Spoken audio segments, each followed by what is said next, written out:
Hello guys, yan. Dahil birthday ni Mrs. Di pa tapos ang selebrasyon, syempre. Sunday, family day. Titreat naman natin siya, no? After ng simba, di kain tayo sa labas. Nabalitaan ko masarap daw dito eh. Dito sa Dos Bastardos. Dito din guys, sa may mataas na kahoy, no? Dito sa may Batangas, no?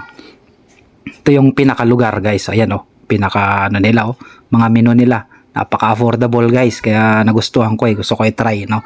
Siyempre, sama ang buong family, no. Ito guys ang pinaka place nila, yan no. Pakalawak, maliwalas, malamig guys, no.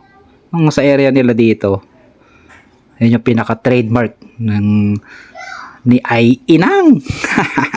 Kung kilala nyo yan guys, ayan, si Inang, oh ayan oh. Oh, hindi yan si Inang ah. Sawa ko yan. Yan guys, treat natin si Commander, no? Para hindi naman lagi nagagalit sa atin. Tatry natin dito guys. Ayan guys, oh, dumating nating order. Yan yung kanilang steak. Ito yung kanilang beef pares. Tapos, ito yung kanilang dynamite, lechon kawali. Yan yung mga in-order natin guys. Ito yung mga kanilang top best seller, kumbaga. Sa mga napapanood ko sa vlog, no. Tapos yun guys, sisig. Oh, syempre di mawawala yan. Bango. Titingnan natin guys, syempre. Hindi pwedeng hindi natin i-try. Kung saan may masarap, dapat doon tayo pupunta, syempre, no. Okay. Titikman natin guys. Una-una, syempre, steak. Okay, first bite. Yay! Sarap guys, sarap na yung steak nila. Sarap pa ng sauce, yung parang pinaka-gravy, no? Sarap ng pagkakagawa ng steak. Ito yung tinatawag nila guys na ano, ito yung kanilang T-bone steak, yun. Tikman naman natin yung kanilang sisig, yan. Sarap din ang kanilang garlic rice yata ito guys, yung in-order natin. Tikman natin yung kanilang sisig. Cheers! Siyempre guys, sisig yan eh. Matik masarap yan.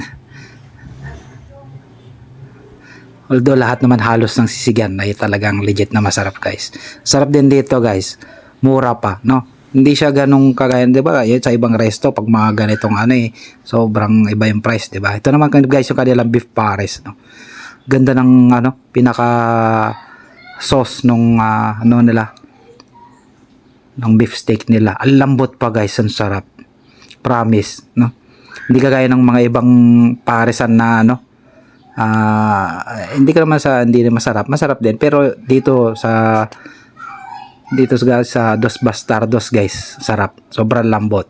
Try naman natin guys tong kanilang dynamite.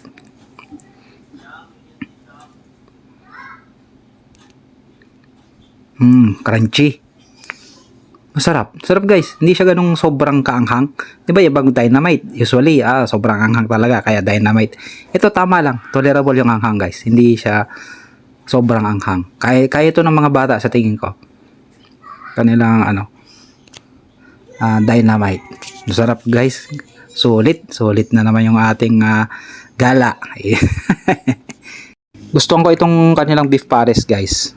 Lambot nung karne, tapos yung sauce hindi siya sobrang lapot, tama lang yung lapot guys, tapos yung lasa niya talagang napakasarap guys. Recommended dito, must try ito guys, recommend ko to. Dos Bastardos dito sa may mataas na kahoy guys. Sarap kahit pang sabaw sa kanin, no, kahit nga solohin mo eh.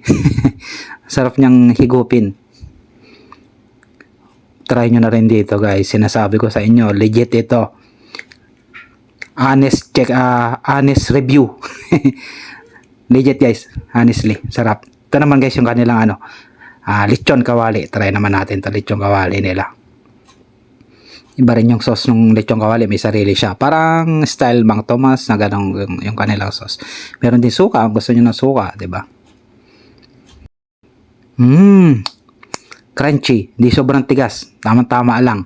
At yun, sa isang iglap, ayan oh, parang sinagupa ng mga sundalo, ubos.